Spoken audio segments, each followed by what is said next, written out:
So over the past, well, ever since 2016, it became increasingly obvious with the way that Trump was targeted that there was a so-called deep state conspiracy against him or against American people in general. Like with, I mean, even going back to Edward Snowden and the NSA mass surveillance thing that got exposed. There's always been the security apparatus that has been mm, trying to use its tools against the people rather than against the enemy of the people. So they've become the enemy of the people, and they are unelected officials. They're unelected bureaucrats and intelligence agents and think tanks and so on. And that's what nowadays people have increasingly become aware of as being the deep state. So deep state has become a household word now when it used to be just a fringe conspiracy word, which speaks to another trend of fringe information becoming increasingly mainstream, which I'll talk about in a bit. So when we talk about the deep state, we're just talking about unelected bureaucrats. We're talking about the corrupt elements of our security apparatus, whether it's the FBI, the CIA, DHS, DOJ, DOE. I mean, name all these acronyms on and on and on. There's always going to be these subversive, anti-human, anti-American elements within them using those tools against the people themselves. You got that. You got the government think tanks. You've got different NGOs like Act Blue and the Sunrise Movement and a bunch of others.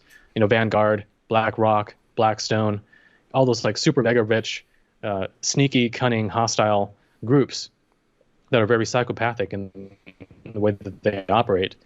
They're all colluding as part of a syndicate to one degree or another. And they are the ones that stage false flag attacks and different, shootings. And man, I mean, they're probably behind the jabs and such. So they're all part of that, and that's what we call the deep state. But see, they're still on the surface. There is another deeper layer where you start getting into, let's say, aerospace companies who have worked on UFO anti-gravity reverse engineering projects, right?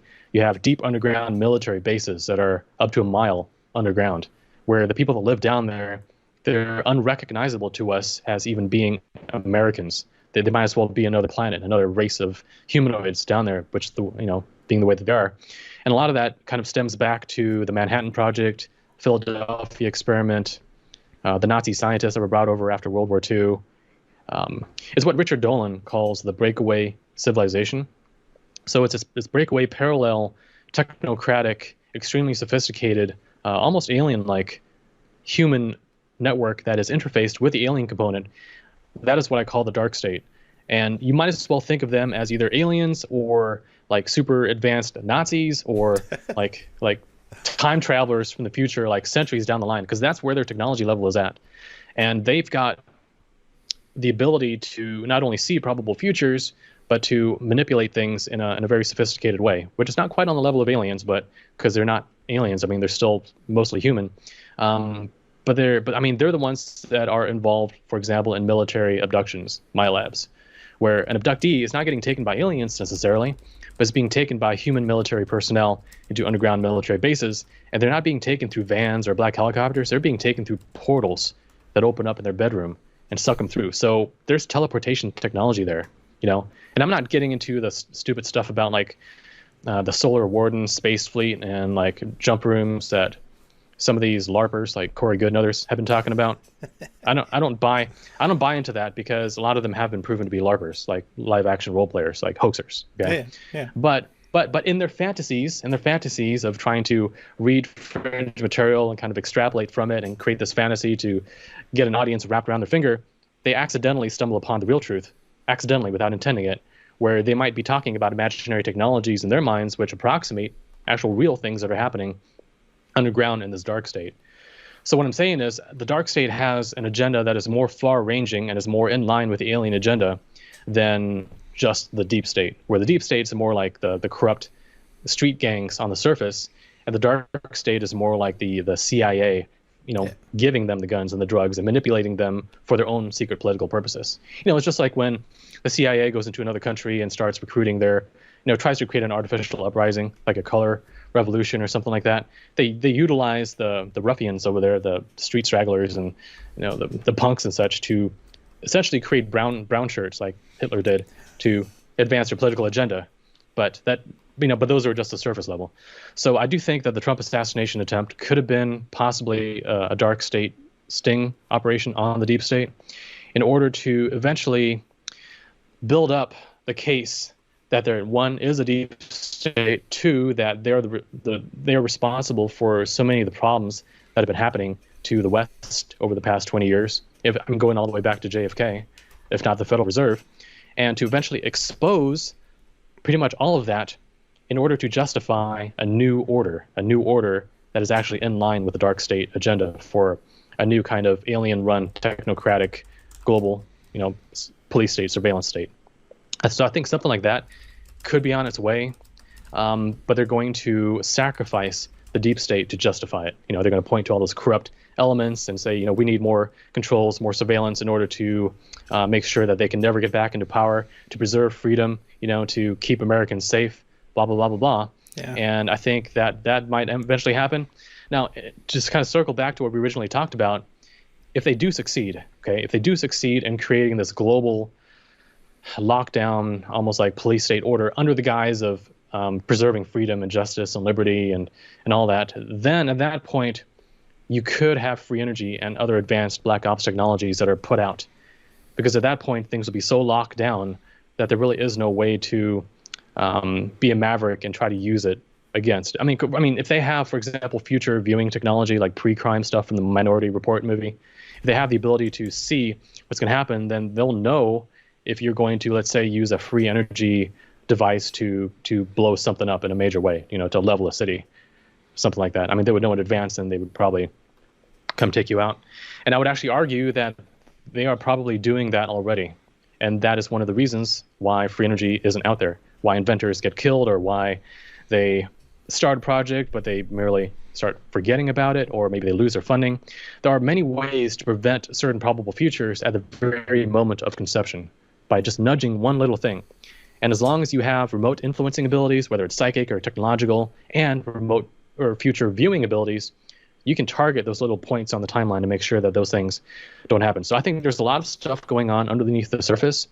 And what we see in the news with like the Trump attempt, everything else that's going on, those are probably just puppets on the stage being manipulated from behind according to some sort of a long-ranging script that isn't really obvious if you're not looking underneath the surface.